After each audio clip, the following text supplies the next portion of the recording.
Môžeme? Čaute, som tu zas a v dnešnom videu si ukážeme toto. Kto si všimol, je to bivak. Kto si nevšimol, tak je to bivak. Čak je to ťažké ako sviňa. Takže je to Delfin Jurta Neo Klima Control. Počkaj. Jurta Neo Klima Control. Dobrý som.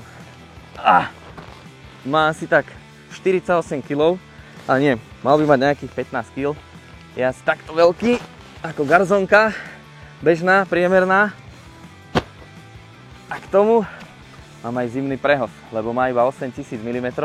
Takže dúfam, že so zimným prehozom to bude 100 000 mm. Poďme na to. Takže teraz si ukážeme, ako ten bivak bude vyzerať, keď ho rozložím aj s prehozom. Ešte som ho nerozbalil, nerozkladal som ho nikdy. Rozkladal som v živote len ten svoj bivak. Čiže nemám to nacvičené. Stopneme si, ako dlho to bude trvať rozložiť mne, ako človeku, čo to proste rozbalil. Má to tu prvýkrát, ide to rozbaliť. Ako dlho to budem rozbalovať samotný bivak a stavať. A plus potom ešte stopneme, koľko mi bude trvať zimný prehoz na to nahodiť. A stopneme si a ukážeme si aj to, ako dlho mi ho bude trvať poskladať naspäť a pokúsiť sa ho dať do pôvodnej podoby, ako je teraz. Čo dúfam, že sa mi podarí, lebo to bude trvať podľa mňa oveľa dlhšie, ako ho rozložiť. Takže poďme na to. Dobre, takže pozrieme sa, čo je v balení. Áno, rozzipsujem to. Tento obal sa mi páči viac, jak ten na tom bivaku predtým, lebo je zipsovací, že nemusím to tam nasúvať. No, máme tu manuál. Taký jednoduchý, nejaký. Ukáž. Dobre, dajme tomu, že podľa tohto to v živote nikto nerozloží, ale budiš. Dám si ho sem, aby som ho nestratil. Takže rozbalíme si to. OK, čakať. Sa tu niekde asi dá, áno. Takto. Toto už tam asi nikdy v živote nedám. To si dám túto na bok. Dobre, a teraz čo? Kde je k tomu konec tu? Aha, počkaj, takto. Aha, to je aj s podlahou takto? Či čo tu je? Dobre, tuto mám tyčky, ak tomu správne chápem. Sú také dosť ťažké. A tu sú kolíky, predpokladám. Kolíky si vždy kupujem ešte jednu sadu k bivaku. Kolíky sú také úplne bežné. Aj mi prídu, že majú celkom slabý ten závit, že je taký plytký. Ale dobre. Kolíky sú fajn. Aha, tu je ešte aj sada na zalepenie dokonca. To som nemal predtým k bivaku. Tak to sú tu normálne také záplaty a lepidlo. To je super vec. Keď sa stane náhodou, niečo nejde sem, dúfam, tá štvorkolka.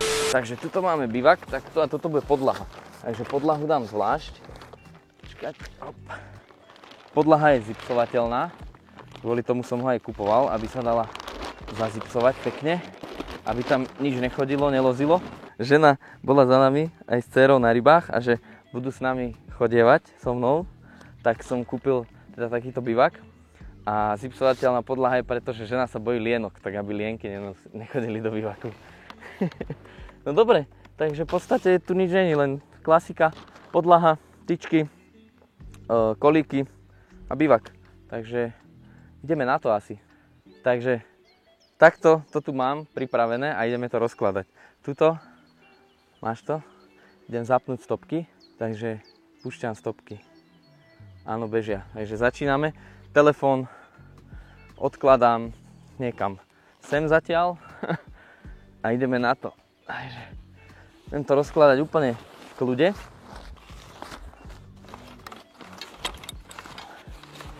Fúha, tu je toho nejako moc na mňa.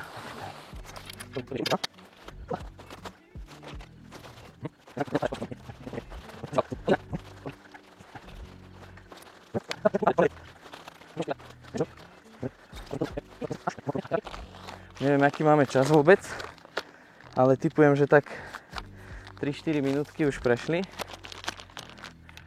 Neviem, prečo všetky vyzerajú rovnako, ale dobre, Počkaj, tuto tá s hrotom, tá pôjde dozadu.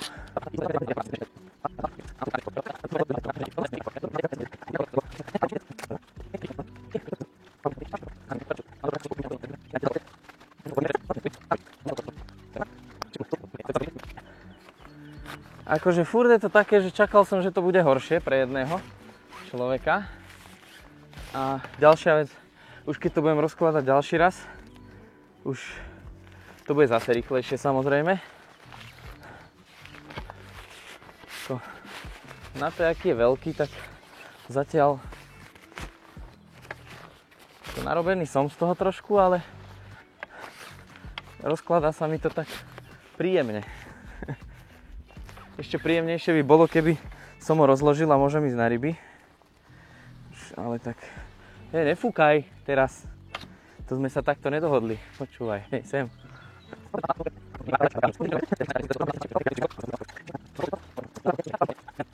Tak bez podlahy to je. Kde mám telefón teraz, neviem. OK. Bez podlahy 20 minút. A keď sa tak zamýšľam teraz, tak ak sa nemýlim, tak k tomu mali byť ešte tie gumenné okná. A zatiaľ som ich nikde nevidel. Lebo tu... Aha, oni sú už tu. Ako to je označené, akože tie dvere? Aha. Nie, kdeže by to bolo označené? Není. To entrance, to je nejaké cudzie slovo, temné. To také veci ja nepoužívam. A teraz, jak má byť otočená ešte, to by som rád vedel.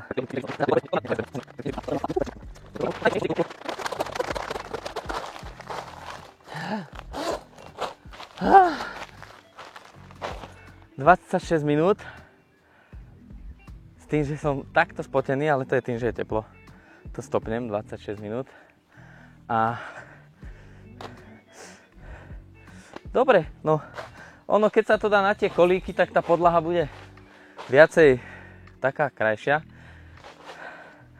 Ale páči sa mi to, že je to na zips, lebo je to krásne uzavreté. Si oddychnem trošku. A je to tu obrovské. Tuto vidím, že mám tyčku na krivo trochu, ale to sú detaily. Dobre. Ideme tam dať ten prehos asi. Normálne som dopotený, celý mokrý. Ale super. Hovorím, už keď to budem rozkladať na rybách, že budem zdravotne na tom pohode, lepšie minimálne, tak to bude dobre. Není to také... Neprišlo mi to, že som to 20 minút skladal napríklad. Bolo to také, že v pohode. Aj z toho, že som sa tešil, že to je nové asi. Ale čakal som, že to bude ďaleko horšie pre jedného človeka. Dvaja by sme to mali poskladané úplne za chvíľku. Ale takto aj samému dá sa to v pohode. Uvidíme, ešte ten prehos, ten ma asi vycvičí, si myslím, vyškolí poriadne. Ešte teplo, úplne by som sa tam bol do tej vody. Pôjdem sa tam asi namočiť za chvíľu. Na to som sám zvedavý, že ako sa mi to podarí na ten bivak dostať.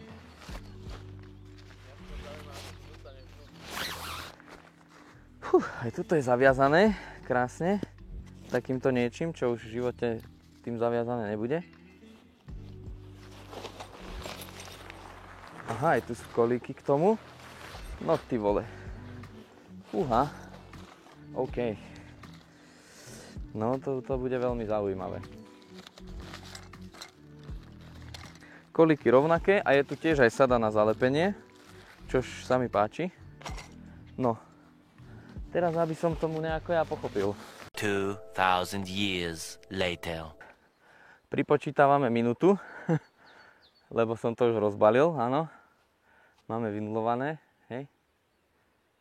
Púšťam, plus minúta, čo som to rozbalil.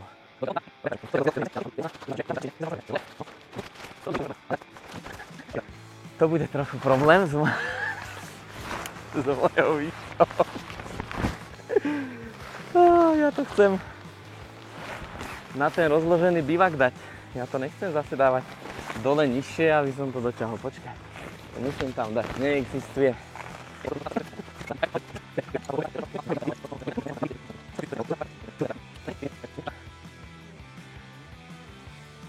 Sedem minút. 7,5 minúty cca. Stopujem. Dobre. Vyzerá to super. A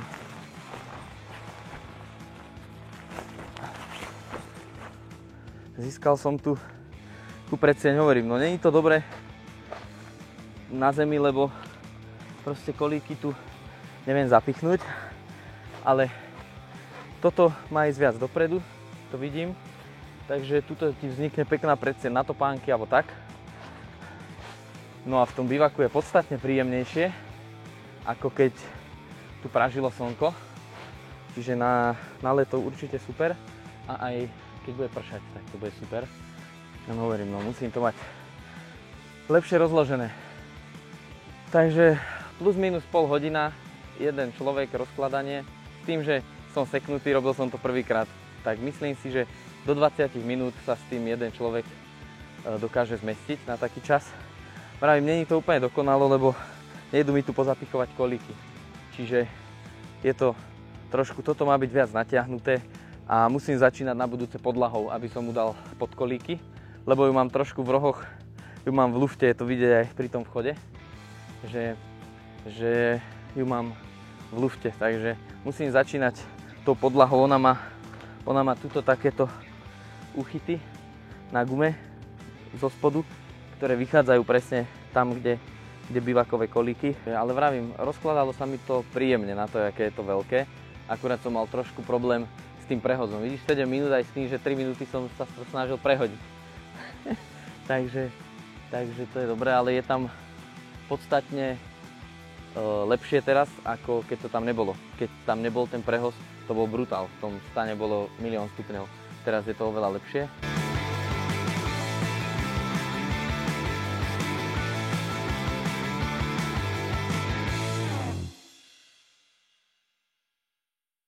Takto nejako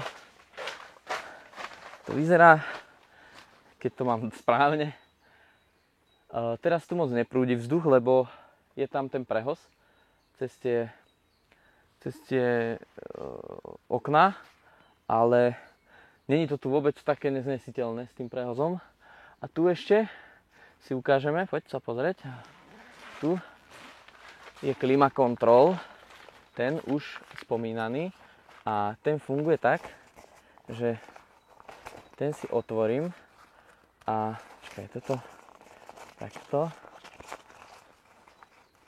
A on je z druhej strany, ale to asi zase budem potrebovať. Aha, oni dali normálne tú gumičku aj na toto, OK. Aha.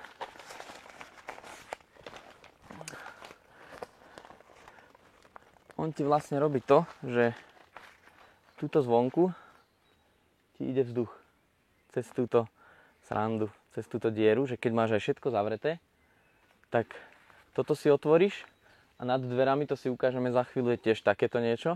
A tu normálne, keď dáš ruku, tak cítiš, že ide vzduch. To znamená, že ty keď ideš večer spať a všetko si zavreš, tak toto si otvoríš, nad dverami si to otvoríš a ide ti stále čerstvý vzduch, nikde ti neťahá a je to aj na to hlavne dobre, že sa ti nerosí tak bivak, ako keď ho máš zavretý. Že je to proti roseniu. Takže za mňa super vec. Tu je jeden háčik na svetlo alebo na niečo a tu je druhý háčik.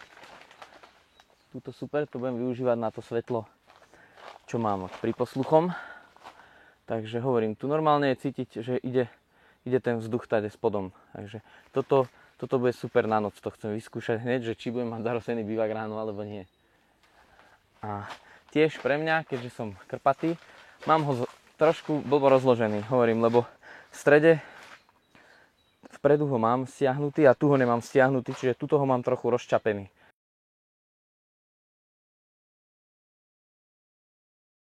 No, čo ti poviem.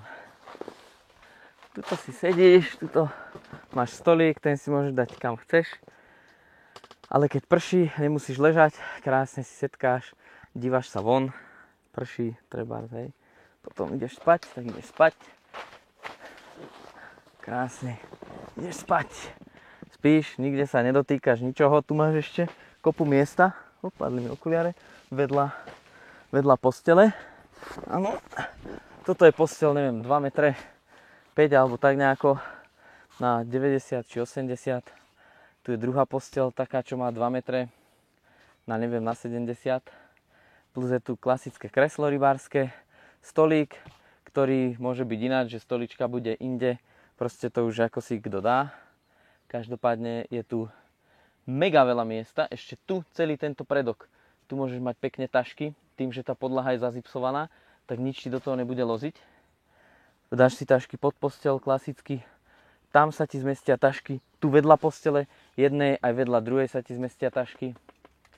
Akože brutál. Keď máš aj deti, tak keď prší, tu sa môžu hrať napríklad medzi postelami úplne s prehľadom. To je proste brutál. Neviem tak odhadom, koľko to je, ale meter je to minimálne od seba, tie postele. Tak to je, že si tu... Video máme na konci a teraz si ukážeme, ako dlho mi bude trvať to zase zložiť do pôvodného stavu, či vôbec sa mi to podarí dostať do pôvodného stavu. Takže sleduj ešte do konca, nezabudni dať like, odber a už sa blíži súťaž za 1000 odberateľov, takže daj odber hlavne. Nazdar, vidíme sa o týždeň. Začíname stopovať a idem na to.